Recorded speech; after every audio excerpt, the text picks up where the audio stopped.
Okay, good morning everyone. We are continuing here in the words of Dovid HaMelech in his Tehillim, and we are moving along in the Sefer, and we're holding already by Mizmor Nun Daled number 54 in Tehillim.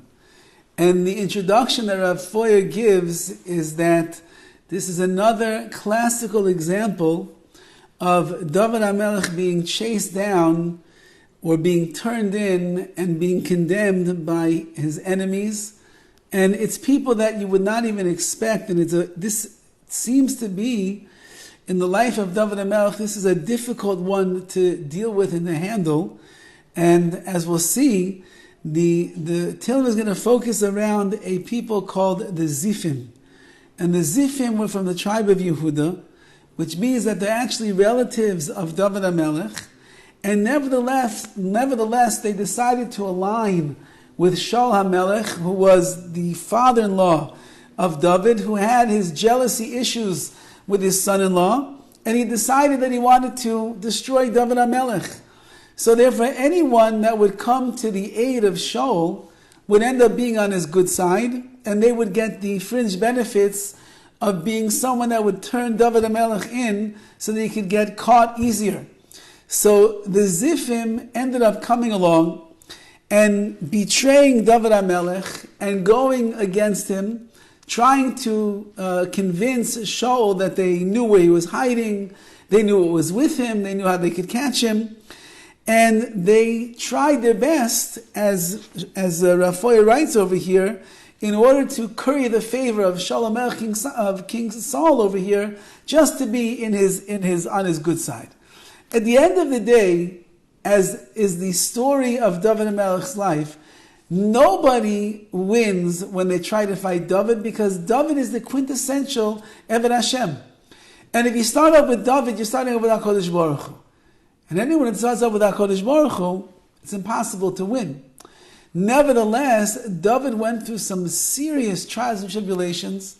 It was very difficult to handle the fact that his own family was turning him in, that he should get punished, or that he should get killed or destroyed by Shaul HaMelech.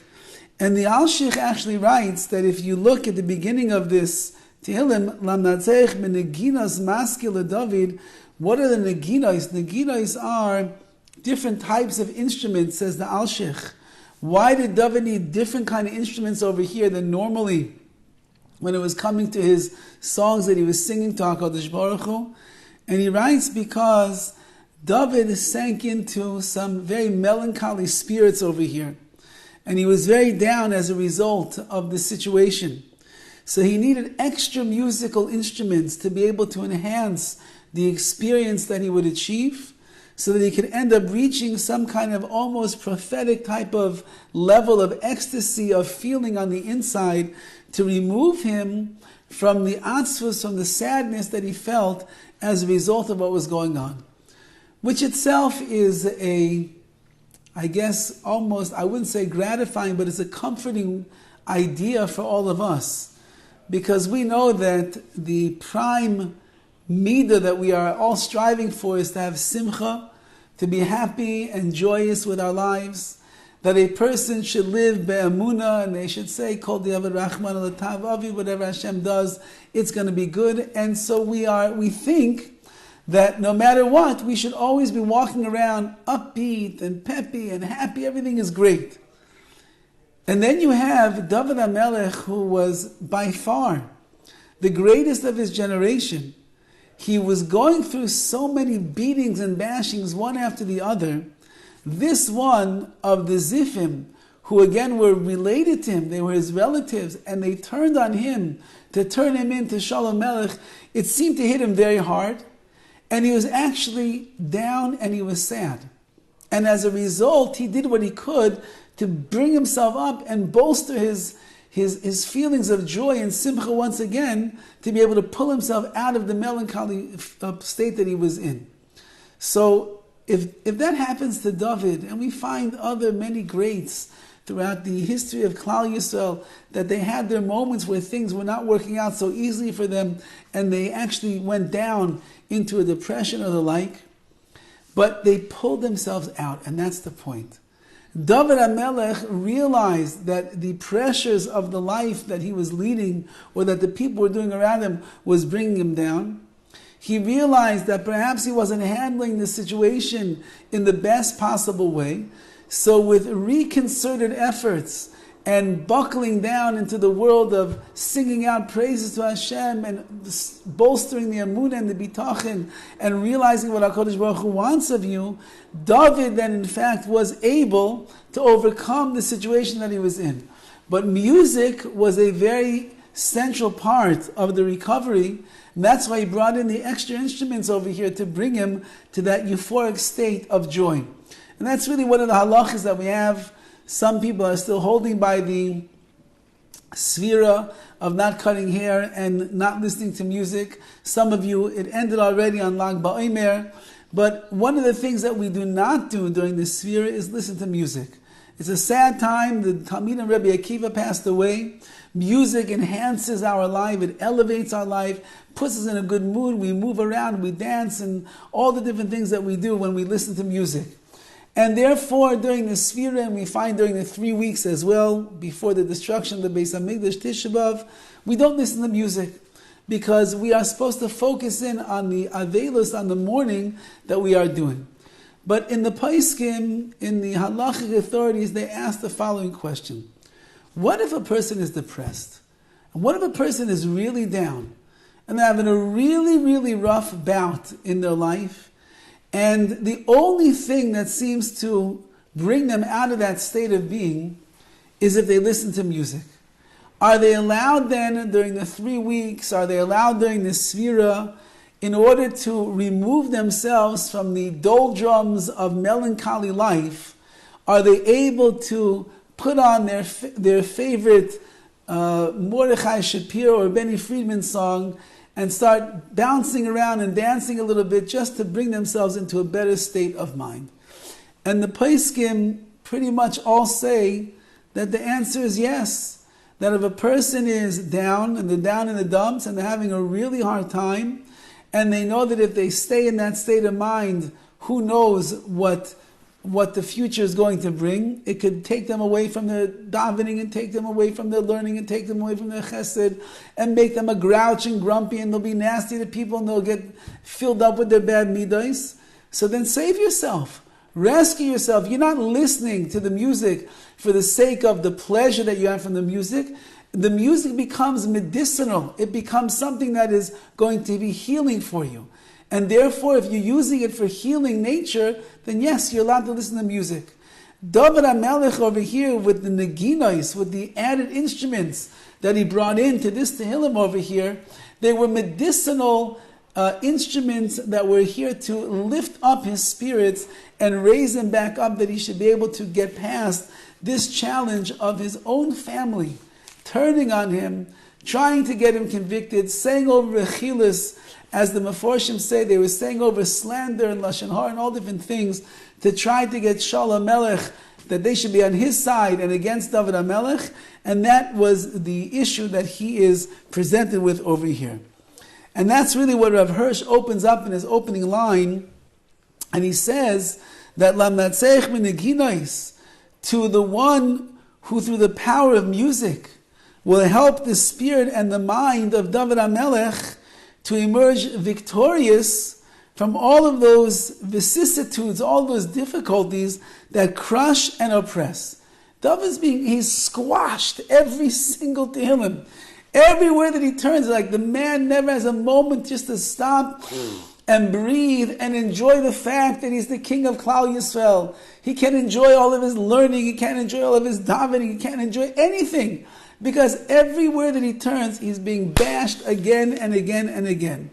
And so in this Tehillim is the same thing. Dovid HaMelech is challenged. He is challenged by enemies that are surrounding him and turning him in and saying slander to Shaul HaMelech. And Shaul's looking for the slander, unfortunately. And he's destroying anyone that sides with Dovid HaMelech. So he's in big trouble over here. Nevertheless, the music is able to release the pain and release the tension and the stress that is there. And therefore, this is a song that Dovid HaMelech is singing, like all Tehillim. Everyone is a song that even in the hardest, of moments of his life, Dovid HaMelech knows how to sing out to the Ribbono Shel Olam. So B'boy HaZifim v'yoymu l'Shaul haloi Dovid mistater imanu. The Zifim came along, and they said to Shaul HaMelech that Dovid HaMelech is hiding amongst us. Now the Meforshim say that the reality is that Dovid was not really hiding amongst them. He was someplace else. But they wanted to so much find favor in the eyes of Shaul, of King Saul, that they lied over here and they said, we know exactly where he is. He's right here amongst us. You just give the command, king, and we will grab him and we'll bring him straight to you.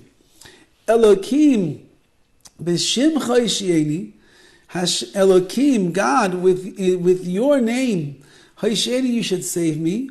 Ubigvarascha sedineni, and with your strength, you should tadineni, you should defend me, you should champion my cause. Says Rav Hirsch, Dovid HaMelech right now, he is exiled, and he's fleeing from his father-in-law, and he has to hide in the woods for shelter. He's betrayed by his own people, the Zifim, as we said. So Dovid HaMelech is appealing to HaKadosh Baruch Hu in his two qualities of divine sovereignty. Number one, Midas HaRachamim, the attribute of mercy, and Midas HaDin, the attribute of din, of judgment, of justice. And therefore he writes, B'shimcha, I'm calling upon you in your name, Hashem, Ubegvurascha, and your strength. Meaning that Dovid HaMelech is hoping for the salvation is going to come, B'shimcha is going to come, salvation will come from your mercy, and the judgment that you're going to bring about on my enemies, that will come from the Midas Hadin, from the attribute of judgment. And there's really other Mefarshim allude to this as well, and they say the following idea. Says the Mitzudas Dovid, and he, no, not there. Says the Malbim, Elokim b'shimcha she'eni, toshia li mitzad shimcha, you should save me through your name. Sha'ata ma'ishia chaisim, anyone who trusts in you and who looks towards you, HaKadosh Baruch Hu, you will rescue them and you will save them.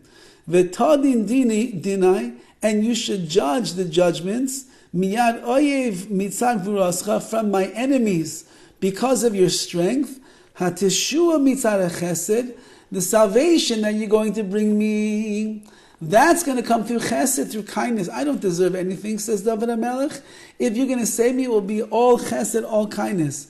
V'hadin, but when you bring about the judgments, that's mitzad gvura, that is coming with the gvura, with the strength and the might that HaKadosh Baruch Hu brings to this world. So then the verse goes on and it says, in number 4, Elokim shema tfilasi, Hashem, hear my tefillah, my prayer, ha'azino le'imrei fi, and you should bend your ear to hear the words of my mouth. So it sounds like in the verse, there's tefillah that Dovid HaMelech is saying, there's prayers, and there's other words that are coming out of the mouth of Dovid HaMelech that he's saying, please listen carefully to what I'm saying. Says Rav Hirsch, first Dovid HaMelech says to Hashem, bring justice to this world, shema tfilasi. Hear the way that I'm davening to you, the way that I'm striving upwards to be able to attain clarity and understanding, so that I should be able to put all of this newly gained understanding into the proper words. Meaning, I can't understand why everything is going on. I don't know why it should be that I have to be beaten and bashed and crushed and chased down by everybody all the time. Why should I not be able to enjoy a little bit of respite like other people in this world? It's hard for me to understand. So I'm being mispala, I'm davening HaKadosh Baruch Hu. And my tefillah is that you should open my eyes. Help me understand why it is that you are putting me through the things that you are putting me through. And then, once that I understand that, then I'll be able to speak to you, then I'll be able even to speak to others, I'll be able to explain why a person goes through the things that they are going through. So this is a chizuk as well. Dovid HaMelech is saying, he doesn't understand why HaKadosh Baruch Hu is doing what he's doing to him. Does anybody understand why Hashem does? Somebody once came to the Chazon Ish. They were going through very difficult times. And they came in and they were complaining about this and complaining about that. They didn't understand this, they didn't understand that. And the Chazon Ish pulled out a Gemara and he asked the man, you know this Gemara? And he said, yeah, I know the Gemara. He says, I got a question on the Taisus over here, one of the commentators on the Gemara. So the man said, go ahead, ask away. So the Chazon Ish goes to the Taisus. It was a small little Taisus. And he asked the question. And Taisus gives an answer. And the Chazon Ish says, I don't understand the answer that he's giving because of this question that I have. And the man was thrown off by the question of the Chazon Ish. And he couldn't answer. He tried, he couldn't answer. So the Chazon Ish said to him, a question that I have on Taisus, you cannot answer. You means you don't understand what Taisus is saying. If you can't understand what Taisus is saying, do you think that you can understand what HaKadosh Baruch Hu is doing? And Dovid HaMelech is saying, I'm davening HaKadosh Baruch Hu, open my eyes and my ears and my heart and my soul that I should understand you better. If I'll understand better why you keep putting me through all this pain and suffering, I'll be able then, with my words of my mouth, I'll be able to go and share that with others as well. Says the Malbim, Elokim shama tfilasi, Hashem, hear my prayers, v'gam, besides my prayers, hazina, listen, liyesa dvaram sha'imei matfilah. Listen to the more things that I say with my prayers. The Malbim seems to understand that there's tefillah, there's davening that a person does. Along with the tefillah, there are words that a person says, not just the prayers that we find written in the Siddur, not even just the words that we find written in Tehillim, but a person always has the right in their tefillahs, in their prayers, to take the formula that Chazal, that our sages have given us. That's what we find in the Shmoneh Esrei, we find it in the Siddur, and still a person is able to inflect their own feelings and their own emotions and their own words into the prayer itself. At the end of davening every single day, there's a Yihiyul Ratzain that a person says, then you just take over. Say whatever you want. Talk to HaKadosh Baruch Hu. The Hebrew's hard, talk it in English. If Russian is better, if Farsi is better, whatever your language is, speak it over to the Rebbeinu Shalom. Talk to him like that. Hashem understands every language. And that's the way that you can communicate, and that's the way that you can connect with Hashem. That's what a person should do. And so too, perhaps the Malbim is saying that there are the words of tefillah that a person says, but within the words of prayer is also the kavanah, the intentions that a person has.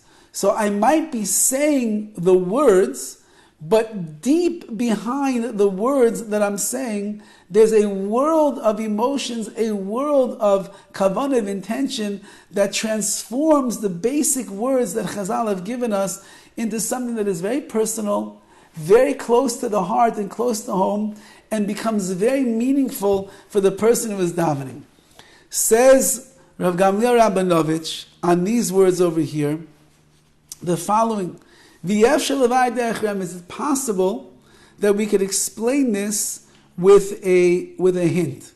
In a derech remez, in more of a, not the straight way that we would say, but it seems to be that Dovid is explaining it like this as well. Dovid was davening to Hashem. Sheyishma lekol tfilasai b'chol matzavav. Listen to my voice in every situation that I find myself in. In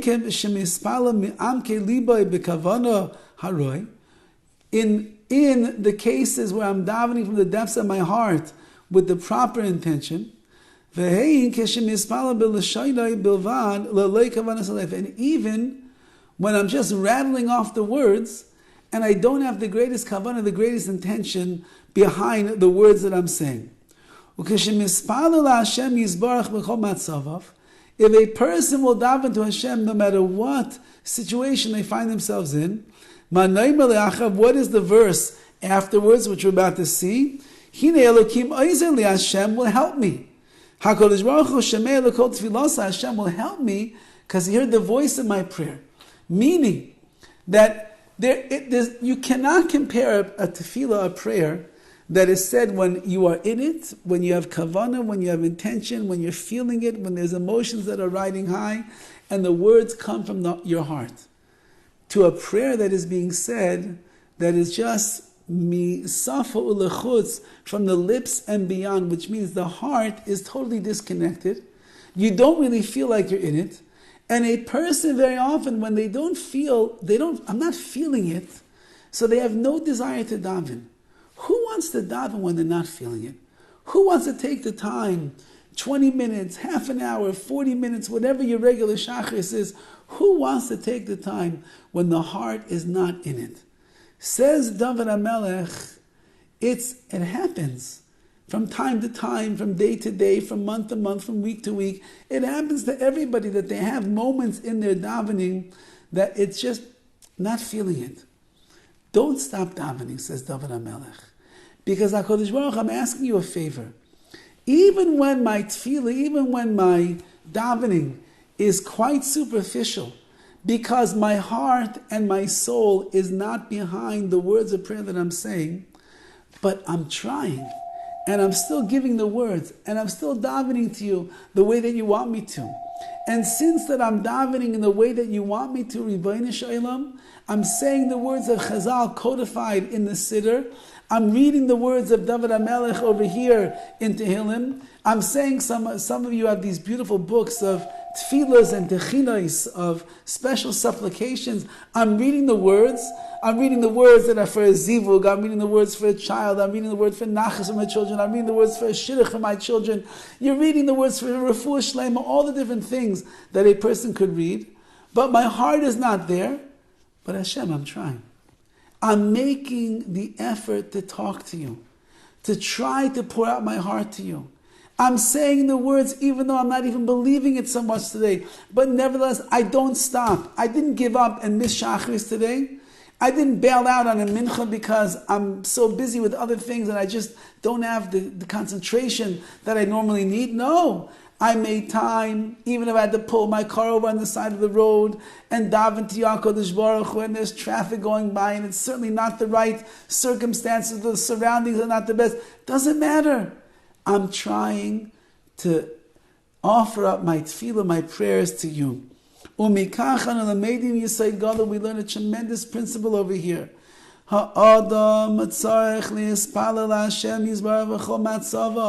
Whatever situation a person is in, they have an obligation to daven to Hashem.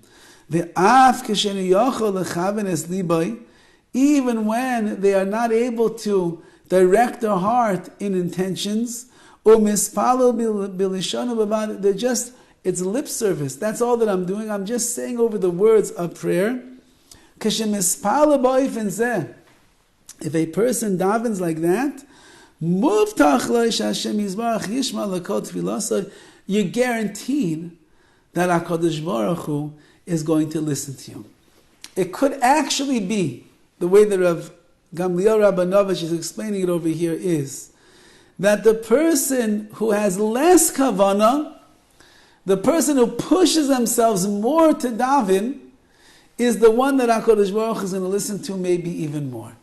If a person loves davening, they wake up in the morning, they're jumping out of bed with joy, they pull out their siddur, their tear-stained siddur that's become blackened from where their fingers are, and the pages are crinkled up, and even some of them are ripped, and it's even hard to read a little bit, and that woman goes there and she starts davening, shuckling back and forth, and the minute she opens her mouth, she's got the goosebumps and she's in it, and she's davening and she's crying and she's begging HaKadosh Baruch Hu. So Baruch Hashem, that's an amazing tefillah. It's on a high level. But we would expect, HaKadosh Baruch Hu expects such a woman to daven to HaKadosh Baruch Hu like that. He expects the bacher in yeshiva, the avreich that's living in kollel, such a person who loves his davening, he expects those tefillahs. Well, let's take the lady who wakes up in the morning and she's very disenchanted by tefillah. Or she had a rough night and she's exhausted and she's tired and she's not in it today. Or she's got stress all around her and she simply cannot calm down and focus her mind on the words of prayer that are in front of her. And really, if it was up to her, she wouldn't even bother davening today. But HaKadosh Baruch Hu gave her a mitzvah to daven, and she has a siddur that she would like to daven from, or Tehillim she would like to open up, or Techillah supplications that she wants to say, but her heart's not there. The boys in yeshiva, his heart's not there. The Avreich in Koilel, he's got so many pressures, raising the family, paying the bills, keeping his wife happy, trying to make ends meet, so much going on. His heart's not there. Mind's not there. Thoughts are not there. Focus is not even close. Says Rabbi Gamliel, if a person at that moment will continue to say over the words of tefillah, even though it's sometimes meaningless and it's hard and it's empty, but yet you realize how valuable and essential tefillah is to your life, muftach lai, you're guaranteed Hashem Yisbarach Yishma L'Kol Tfilas HaKadosh Baruch Hu is going to listen to your voice. He's going to listen to your prayers. He's going to hear what you have to say. And that means never give up on davening. Even when you're not in it. Even when you woke up exhausted. Even when you're falling asleep in the middle of the Shemona Esrei and you have to catch yourself on the chair so you shouldn't fall over. Don't stop. A Yid keeps davening and davening and davening and davening. Eventually, the chitzonius is ma'areres es ha'penimius. The outward motions that a person does, they awaken and they arouse the inner motions as well. So even though that your heart is silent right now, and it's rather sleepy on the inside of your emotional world and your intentions of davening, nevertheless, if you keep doing the outward motions and actions of davening, eventually your lips are going to draw out the kavanas, the feelings that are in your heart, and you'll be able to daven much better to Hashem.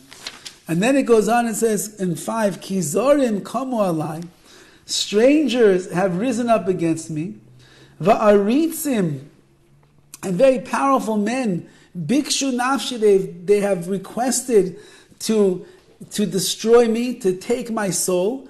Their problem is that they don't put HaKadosh Baruch Hu in front of them. Says Rav Hirsch, this is always the enemies of Klal Yisrael, and Dovid is saying these are his enemies as well.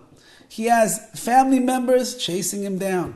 He has people slandering against him to Shalom Melech. He has Shalom Melech himself who wants to come and destroy him and get rid of him so he shouldn't overtake and usurp the throne. But they forgot one important thing, and that is there is one supreme being named the Rabbi Shalom. And nothing will happen in this world unless HaKadosh Baruch Hu wills and wants it to be. So if HaKadosh Baruch Hu wants Dovid to be the king, he's going to remain the king, or he'll become the king. If HaKadosh Baruch Hu wants Dovid to survive the onslaught of his enemies, he will survive. If HaKadosh Baruch Hu is going to repay Midah Keneged Midah, measure for measure, the enemies of Dovid HaMelech, who are the enemies of Hashem, it's going to happen. So you're trying to remove me and undermine my soul, and you're trying to be rough and tough with me. You're forgetting the most basic thing. You're not fighting against me. I'm not here by myself. You're not taking into account that there's a Ribbono Shel Olam, HaKadosh Baruch Hu, and his justice is that which will reign forever supreme. Says the Malbim on these words, no, not the Malbim,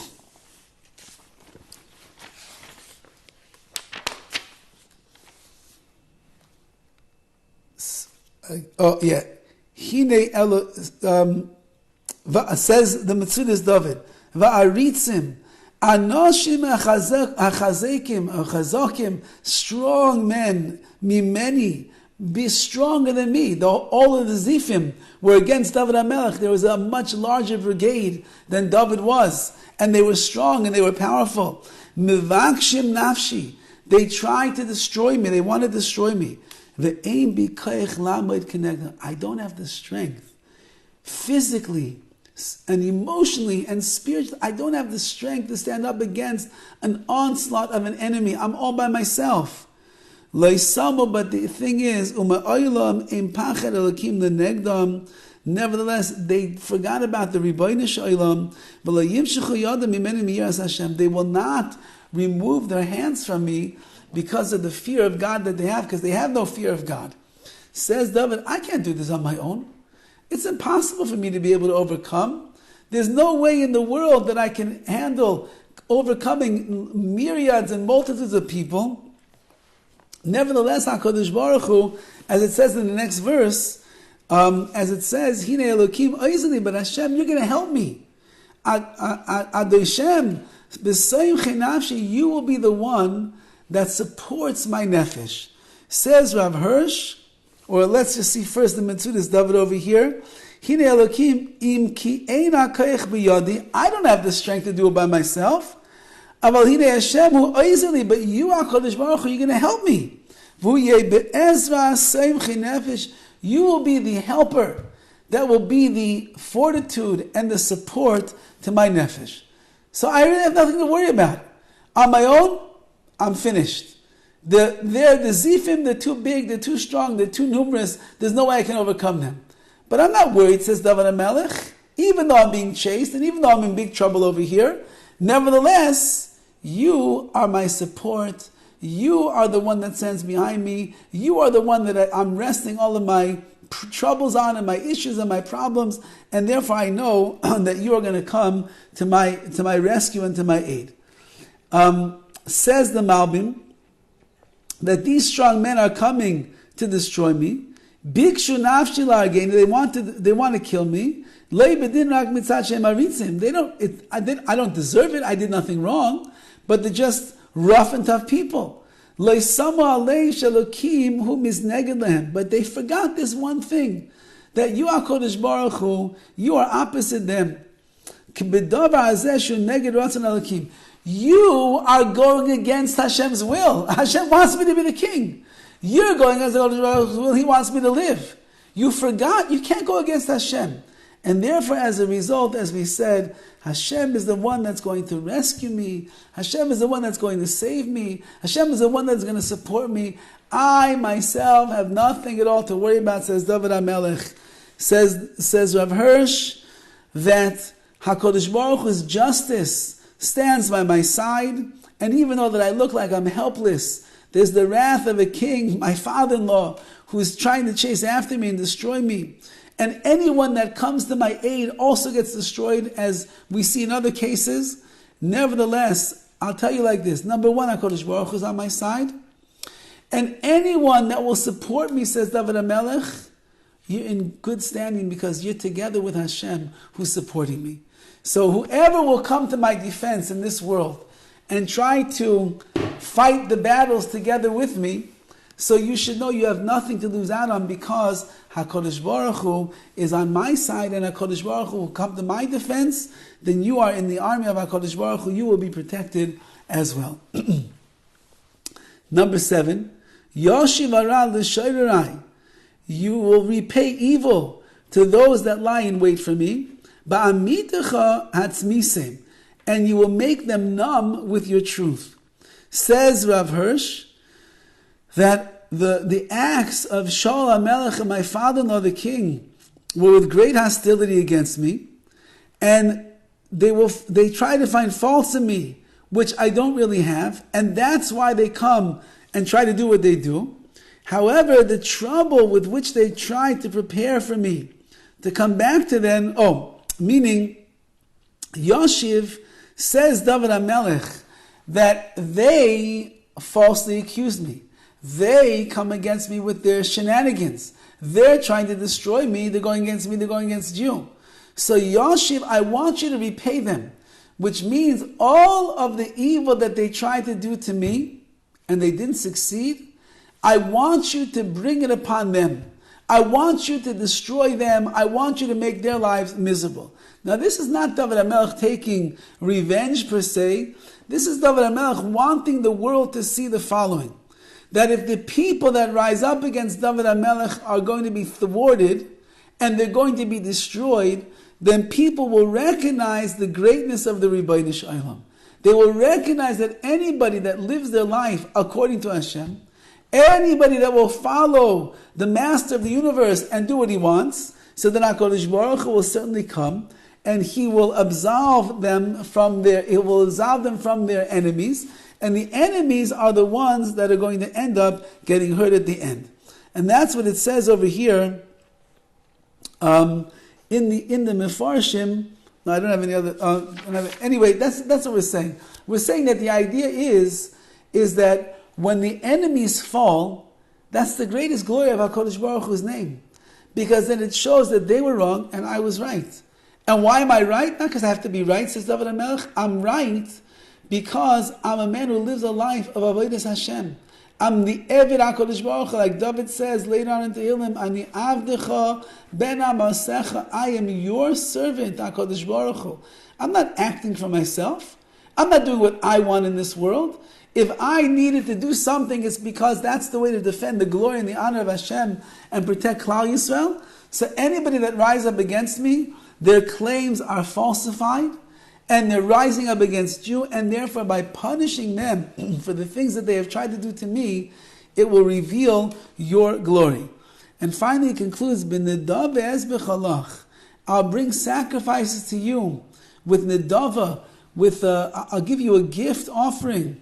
I will acknowledge your name, Hashem, because it is good. That's number 8 and number 9. They go together. Ki mikol tsar yitzilani. You deliver me from all suffering and pain. Uba'oivai, from my enemies. Ra'asa einai, my enemies. My eye now is seeing the way in which you took care of my enemies and those that caused me pain. So the Rav Hirsch writes over here that since that you decided to come to my aid, and you ended up inflicting the pain on my enemies and rescuing me so that I should not have to topple over and be caught and be ruined in my life, but rather you allow me to continue going on so I will eventually become the Melech Yisrael, the King of Klal Yisrael, even though there'll be plenty of challenges over there as well, as we have seen. Nevertheless, your goodness proves itself amidst the suffering which you inflict among men. It's manifested once more by your deliverance of the righteous and by the ultimate fate of those that would persecute the innocent. Meaning your glory is seen in this world when you will protect the righteous and you will destroy the guilty. Because then everybody sees, like we said before, everybody sees that HaKadosh Baruch Hu runs the world in a certain way, and those naysayers and those people that are involved with evil, they will never get out of the situation alive. HaKadosh Baruch Hu will take retribution against them for the world to see. Says Rav Gamliel the following, that the Radak writes on these words over here in the Tehillim, bin nedava, I'll bring you a nedava, a gift offering. Baruch nediva v'toiva, it will be with a good and generous spirit. Ratzalomar b'simchas halev, with a happy heart, as b'chalecha karbanos, I will bring you karbanos. Now, meaning, remember, in the beginning of the Tehillim, Dovid HaMelech is melancholy. He's very down. He needs extra instruments over here to lift up his spirits. And he's going through the Tehillim over here. He's talking about how his enemies are his family and they're trying to destroy him. But the emunah bitachon of David continues to push him forward stronger and stronger. He needs salvation. So he promises HaKadosh Baruch Hu, if you'll grant me the salvation that I'm looking for over here, so then I'm promising you, Hashem, with a leiv malei simcha, with a heart that is filled with joy, I will kindly and generously and givingly bring you korbanos into the Mishkan, into the Beis HaMikdash, or the Mishkan that was there. I will bring the korbanos to serve you properly. Says Rav Gamliel Rabbanavash, tachris es kol roifai, when you destroy all of my enemies, b'esaihi akriv l'cha korbanos, then at that time I will bring you sacrifices. Beruach nediva va'oida lefanecha, it'll be with a generous spirit, and I will admit and I will give gratitude to you. Umikach anu lemedi misay gadol. We learn a tremendous thing over here. Kesha Adam nimsa be'es tzara, if a person finds themselves in a precarious situation, Yikabal atzma, they should accept upon themselves. L'cheshetavai ha-yeshua, when you will bring me the salvation, Hashem, la'ayidais la'Hashem al-yeshua, I will give tremendous gratitude to HaKadosh Baruch Hu for the salvation that He has brought me. V'yal kain yizkil Yeshua, and then through that promise that you are making, you will merit to have the salvation that you are looking for. So if a person needs something, if a person is lacking certain things and they need a salvation in that particular area, make a promise to HaKadosh Baruch Hu. Bli neder HaKadosh Baruch Hu. If you in fact will bring me the salvation, when you do, I will then continue lahaidos. I will give tremendous gratitude and I will praise your name and I will let other people know about the great things that you have done. And in that way, you will guarantee to bring this Dovid, this somewhat of a gift offering to Hashem. And in the merit that HaKadosh Baruch Hu sees how grateful you're going to be and what you're going to do, Hashem will bring salvation to a person. I won't say easy way, but what a great way to make a deal with the Rabbi Shalom, that if there's something that you need, you promise that you will make sure to publicize and to give the proper gratitude to HaKadosh Baruch Hu as a result. I heard a Maisa recently. We're still holding over here on the sparks of Lag Ba'omer Rabbi Shimon Bar Yochai, just to understand what it means that when the chips are down, even when a person is going down, you never give up hope.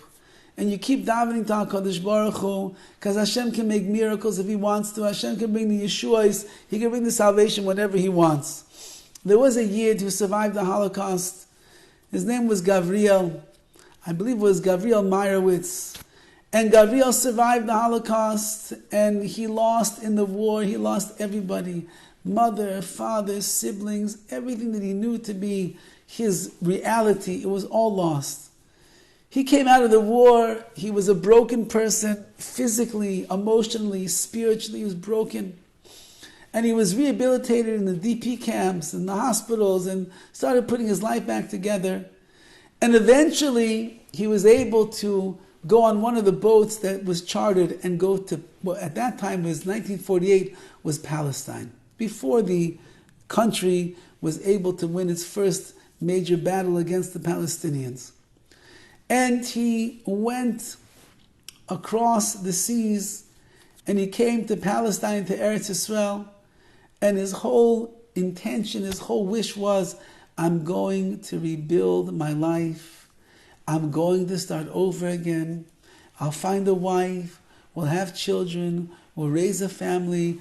We'll bring nachas to the Rebbeinu Shalom, and that will be the greatest victory against Hitler and the Nazis, Yamach Shemam. So he came to Eretz Yisrael with great hopes. Hopes of salvation, hopes of rebirth, hopes of simcha, hopes of a family and building a family. It was 1948, and the political situation was very tense at the time, and Klal Yisrael was on the brink of war, and it wasn't so safe. It was pretty much dangerous in many of the areas where you would go. So Gavriel is walking one day, and he's not paying attention, and there is an Arab archer, and he's got his bow and arrow, and he shoots it out in the direction of Gavriel, and the arrow goes into the bottom of his leg, and it gets stuck in there, and he is rushed to the hospital. He's bleeding, he's in pain, it's beyond what he could imagine. And the doctors are able to get out the arrow, Baruch Hashem, but it went so deep inside of him, they simply cannot stop the bleeding, and he's bleeding uncontrollably. And the doctors, after assessing the situation for many, many hours, they decide that they believe the only thing they could possibly do to save this poor man's life is to amputate his leg at the place where the arrow had gone in in order that they can then seal it up and the blood will stop, whatever they'll need, transfusions and the like, but he'll be able to survive. But they are afraid that if they don't do it, the blood is not going to be able to stop. They can't find a way to cauterize and to stop the blood, and he's going to die from the blood just rushing out of his system. When he hears these words of the doctors, he is oisemensch, he is beyond depressed at the hearing such a thing. And he thinks to himself, Ribbono Shel Olam, I survived Auschwitz. I survived where my father, my mother, my siblings did not. I went through all the pain and the Gehenna and the horrors, everything. You allowed me to live. All that I wanted to do was come to Eretz Yisrael, find a nice wife, build a family, keep a house, a bayis nemam b'Yisrael, and bring you nachas. If they amputate my leg right now, what's going to happen to me? Who's going to want to marry me? What kind of a life am I going to lead? How could you do this to me, HaKadosh Baruch Hu? So he's davening to HaKadosh Baruch Hu, crying out to Hashem. His friends heard that he was in the hospital, and they came running to his bedside, trying to cheer him up. He was miserable beyond belief. It just so happens to be that later that night would be Lag BaOmer. And he says to his friends, get me out of the hospital and get me to Meron. I need to be by the kever of the Rashbi of Rav Shimon Bar Yochai. I need to daven for my life right now. And they said, Gabriel, are you a Meshuggah? Do you see the situation that you're in right now? You just got wounded with an arrow. You're bleeding. They're afraid that you're bleeding to death. You've got fevers. You have infections. You cannot go anywhere right now. You must stay here. We have to wait for the doctors to make the final decision what's going to be with you. And he says, get me out of here right now. The only refuah that I need is to be by the kever of Rav Shimon Bar Yochai. I need to daven that I should be healed. Please get me out of here. I'm begging you. I can't stay here another night. Get me out. I need to be there for Lag BaOmer. So they told him, Gabriel, what do you want us to do? How are we going to sneak you out of the hospital? What should we do? We're going to get a car. Who's going to take you? You are an accident waiting to happen. Death is imminent in your life right now if you don't get the proper care. And he begged them, I don't care, please. Please, I'm begging you. Just find a truck, find a car, do something. Get me out of here. There's the early days of hospitals. It wasn't like it is today where you have a band on your thing and the bell's going to go off and you walk through the front door. You'll get me out of here if you want to get me out of here, please. And he starts crying to them. And his cries pierced their hearts. And they went out onto the streets and they were looking for some kind of a taxi, some kind of a wagon, something. And they found a guy with a flatbed truck that was willing to drive them all the way to Meron. And so they go back in and they somehow manage to cover him up in blankets, whatever it is, and they smuggle their friend out of the hospital and they bring him to the flatbed truck, and this kid is in bad shape. He's bleeding, he's got infections, he has fevers, he's weak, he's schwach. And the friends are just davening to HaKadosh Baruch Hu that they should not be an accomplice to murder over here. Let this young man live. Now the travel from Yerushalayim all the way to Meron in those years was very lengthy. And bumpy roads, and the cars didn't have good suspension. It's just going, and going up the mountain so slow.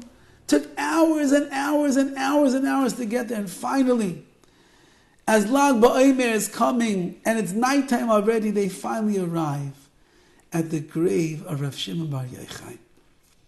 And they pull him out, and he's like on a stretcher. And they bring him as close as they possibly can towards the caver where he could be. And they bring him in actually to the main room itself, and there's like a ledge, and they put him over there safely on the ledge, and he is davening. And the friends are davening. And then he's just davening, HaKadosh Baruch Hu, I don't understand. You saved my life. You brought me out of the ashes of Auschwitz. You saved me from the Gehenna of the Holocaust. All I did was come there to have a better life, to start all over again, to raise a family that will be nachas ruach to you. Please, Ribbono Shel Olam, heal me. I'm begging you, please heal me so I can do your ratzon, to do your will. And while he's in the midst of davening, between the fever and the infection and the pain and everything and the exhaustion of the whole day's travel, he gets very, very, very tired. And he starts dozing off and he goes into a slumber. The friends saw that he was sleeping and they decided that he was safe over there. The dancing was going on outside the bonfires. The friends decided, well, once we're here, let's go take advantage of Shema Yochai. And they go and they're dancing fervently over there with everybody else, all the other Yidden. After whatever, I don't know, half an hour, something like that, they say, let's go check on our friend, let's see how he's doing. They come back into the room, they go over to the ledge where he was, and he's missing. He's gone. And they say, what happened? Did he die? What happened over here? They start looking around. Where are you? Gabriel, where are you? They don't see him. And they start getting panic. Ay, Gewalt, we took him, we brought him. Somebody must have taken him, he must have died. Who knows what's going on? So they start looking through the hordes of people that are out there dancing by the bonfires, and they look and suddenly they peek into one of the inner circles. And they see their friend Gabriel, who was just an hour ago like waiting to die. And his leg was getting ready to be cut off. And the blood was oozing and the fever and the infections were there. Suddenly they look inside an inner circle and they see their friend Gabriel is dancing like he's never danced before in his life. And the simcha that's on his face and the purity, the kedusha, the look of an angel, and the moves that he's making and the dancing with such fervor. They don't even know what's going on over here. Was he just in a bed about to die? And they run into the circle and they clasp him by the hands. They go, Gabriel, what's going on over here? What's going on? And he looks at them and he smiles and he dances with them. And then he pulls them off to the side.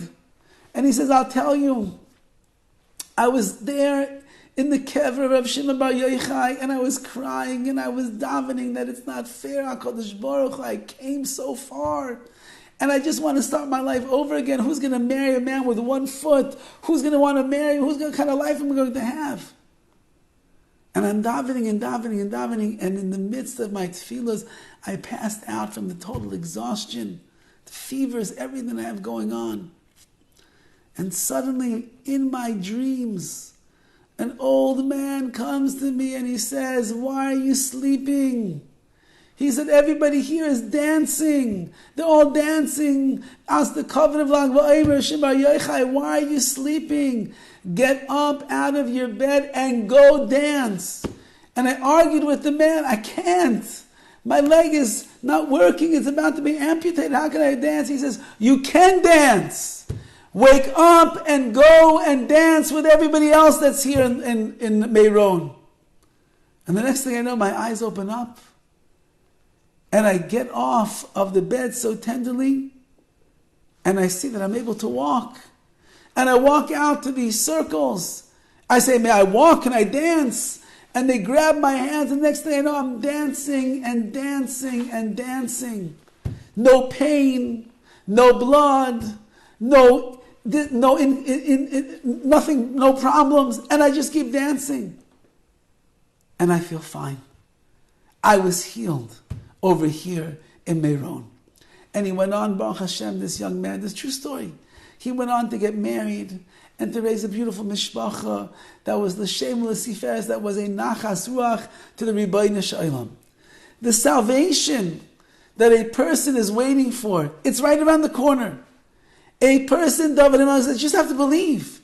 If you are choisim ba, you trust in HaKadosh Baruch Hu, you baitech HaKadosh Baruch Hu, and you know that when HaKadosh Baruch Hu is going to bring you the salvation, you are then going to go and praise HaKadosh Baruch Hu publicly, to your family, to your friends. You'll offer korbanos, you'll sacrifice, you do what you have to do. Says Dovid, the salvation then, it's right, it's behind the door. It's right around the corner. It's right down the street. It's always there because nothing is limited to the Rebbeinu Shalom HaKadosh Baruch Hu and bring about any salvation that He wants to. We should be Zaychim Yitz Hashem, that whatever salvations we need in our own lives, and I'm sure that everybody in one way, shape, or form needs some bracha, some salvation, something added to their life. If we will promise HaKadosh Baruch Hu, we will let everybody know, Hashem, of all the chesed that you have done for us. And we will defend your honor and your cause, and we will continue to be chaysim, but we will trust in you. Then HaKadosh Baruch Hu says, open your eyes. The salvation is right there. Open the door. It's right in the next room. Go around the corner. It's right there. And Hashem will bring Yeshua's, unachamais, salvation and consolation and compassion to us, to our families, to Klal Yisrael. And in that zechus im Yitz Hashem, Hashem will defend those that believe in Him. He will destroy the enemies for the world to see that if you bind yourself with the Rebbeinu Shalom, you cling to HaKadosh Baruch Hu in His ways, then you will never have what to worry about. You never have to sink into the melancholy of one's emotional world, because the salvation is always at hand. And HaKadosh Baruch Hu, as Dovid says, you are my oizer, you are my helper, v'tismacheni, and you will support me in every step that I take. Have a wonderful day, everyone. Hope to see you next week. All the best. Thank you so much. Have a good week. Shavua Tov. All the best.